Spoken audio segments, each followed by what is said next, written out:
We know that they wore animal furs, cooked over fires, and hunted with tools of flint and bones. Eventually, these nomadic cavemen disappeared in the New World and were replaced by Asian tribes. This new race of Paleo-Indian hunters were called elephant hunters because they hunted large Ice Age mammals like the mastodons, mammoths, and elephants. It is known that these ancient hunters have migrated down into the Verde Valley and roamed Red Rock country since 11,000 BC. These nomadic elephant hunters experienced a more tropical Sedona that also supported wild ancient camels and huge bison. However, as the climate became drier, the lush vegetation was depleted and the giant mammals disappeared from the area. As the climate continued to change, a different culture of people developed called the Archaics. They relied on hunting smaller animals and food gathering. Their stone tools or arrowheads have been found in the Sedona area dating back 4,000 years. The culture of the Archaics evolved into one of farming and pottery making, creating a tribe called the Hohokam. About this same time, the Hohokam tribe migrated into the Sedona region from the south and merged with the Hohokam tribe. The Hohokam introduced the cultivation of crops utilizing irrigation canals. Irrigation farming enabled the Hohokam to settle in villages and to develop superior arts and craft skills. As master potters and craftsmen, the Hohokam were at least 300 years ahead of their European counterparts. They built one-room huts, partially underground, called pit houses. They even constructed elaborate ball courts like the one still standing at Wapaki, just north of Sedona. The word Hohokam is a Pima Indian word meaning those who have vanished, which they did mysteriously. Another tribe of Indians called the Sinagua, meaning without water, were living north of the Hohokam near Flagstaff. These early Sinagua were dry farmers and relied solely on rainfalls for their crops.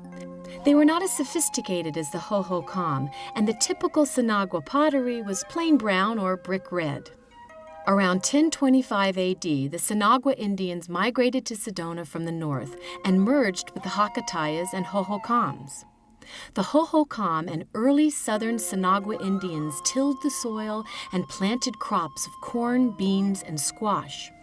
Another staple in their diet was the agave plant, which is also called the century plant because it was once thought it took 100 years for its flowering stalk to shoot up. Actually, it blooms in about 25 years. When the plant is about to die, it'll shoot a stalk right out of the middle that looks like a giant asparagus spear and will grow at the amazing rate of 8 to 12 inches per day. The ancient Sinagua Indians roasted the heart of this plant in a pit for several days, then ate it, much like we do the artichoke. They also used the spine of the agave reed as a needle and its fibers as thread, like a self-contained sewing kit. They also carved the big spikes into spoons, or sometimes made whisk brooms out of them. Their sandals, made from the agave leaves, are so durable that archaeologists are digging up ancient sandals that are still intact, even though they were made over 1,000 years ago. Suddenly, the tranquil and productive lifestyle of the Sinagua came to an abrupt halt. Around 1064 AD, a volcano erupted violently, scattering volcanic ash over 800 square miles. This ominous dark cloud frightened these gentle people, and they fled from their peaceful homeland. The Sunset Crater, a huge cinder cone 400 feet deep, was formed as a result of this eruption. But so was a more fertile soil. This soil attracted neighboring tribes like the Anasazi. The two tribes merged and exchanged ideas. The Anasazi taught the Sinagua how to build their architectural masterpieces, multi-room pueblos. These dwellings were constructed with low entranceways, so an intruder would have to bend over to enter. The family would then be able to club the intruder over the head and capture him. Today, you can still see these ancient cliff-dwelling ruins like Montezuma's Castle near Sedona. It's an excellent reminder of the superior level of civilization that these ancient people achieved. Their masterfully constructed dwellings were built facing the south so that they would get the low angle of winter's sun that kept them warm, but also avoided the direct, scorching hot sun in the summer. The builders of Montezuma's castle were so skilled, they even curved their 12-inch thick walls to fit the shape of the cave. Montezuma's castle was home to about 50 people.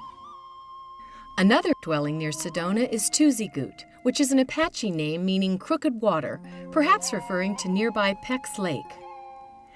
Tuzigut was constructed high on a hill with 2 stories and 97 rooms. The roofs were made of pine and sycamore beams, covered by willow branches and sealed with mud. A ladder through the hatchway in the roof provided entry instead of a doorway.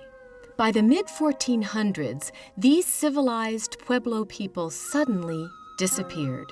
No one knows why.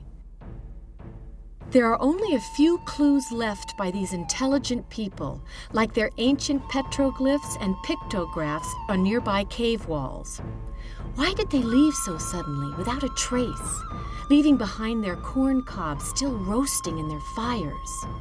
The answer to this mystery is known only to the 1,000-year-old walls of these primitive dwellings.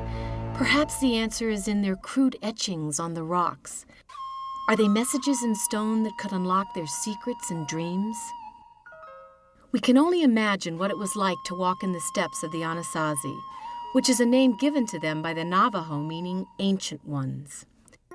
We do know that they walked Sedona's land over 1,000 years ago in yucca-made sandals. They were short, gentle people who left their footprints in stones and their stories and carvings on the rock walls. When they etched their rock art out from the dark desert varnish, it is called petroglyphs. On the other hand, pictographs are painted pictures using color pigments from the clays, minerals, and natural plant dyes. Evidence suggests that the meaning of their rock art is mainly religious, since everyday life seemed to revolve around the spirit world. These ancient Indians were very superstitious and mystical. They believed that animals, as well as natural phenomenon, were spirits of mythical gods and capable of great magic that could control their destinies.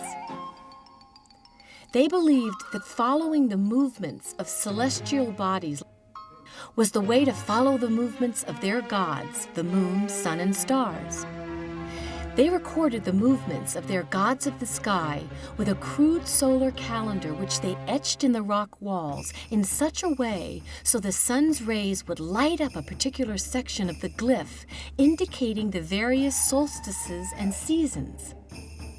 For example, when both sides would light up, it meant it was the beginning of winter and the animals they hunted were going to migrate south.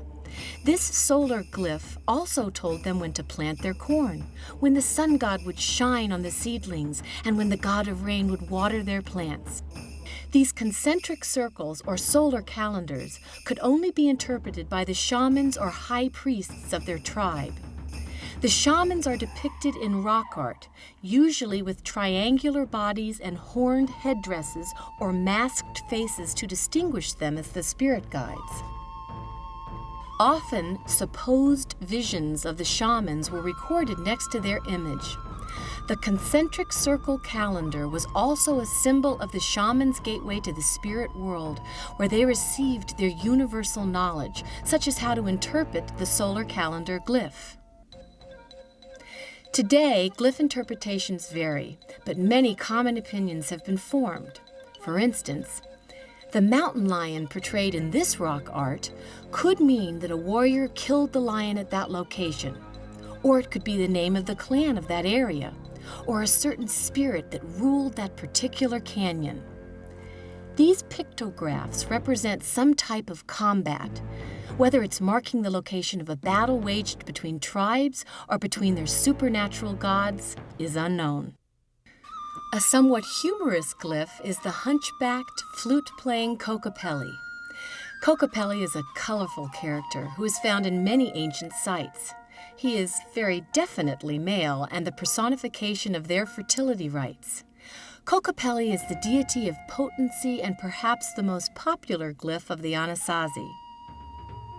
Handprints like these symbolize that the owner of the prints was praying to the gods for either a prosperous hunting season or relief from fear of evil, depending on nearby glyphs. The handprints were also placed there to assure that the god would know by whom the prayer was being made. Ancient Sedona artists also displayed their creativity in their distinct white and black pottery. Their jewelry, made from juniper berry seeds, was considered valuable and traded for cotton, seashells, and beads from the Far East. The Anasazi were extremely resourceful and even made chewing gum from the pinyon tree. These ancient ones slept under carefully handmade blankets of yucca and turkey feathers, blankets they would also be buried in, along with their dreams.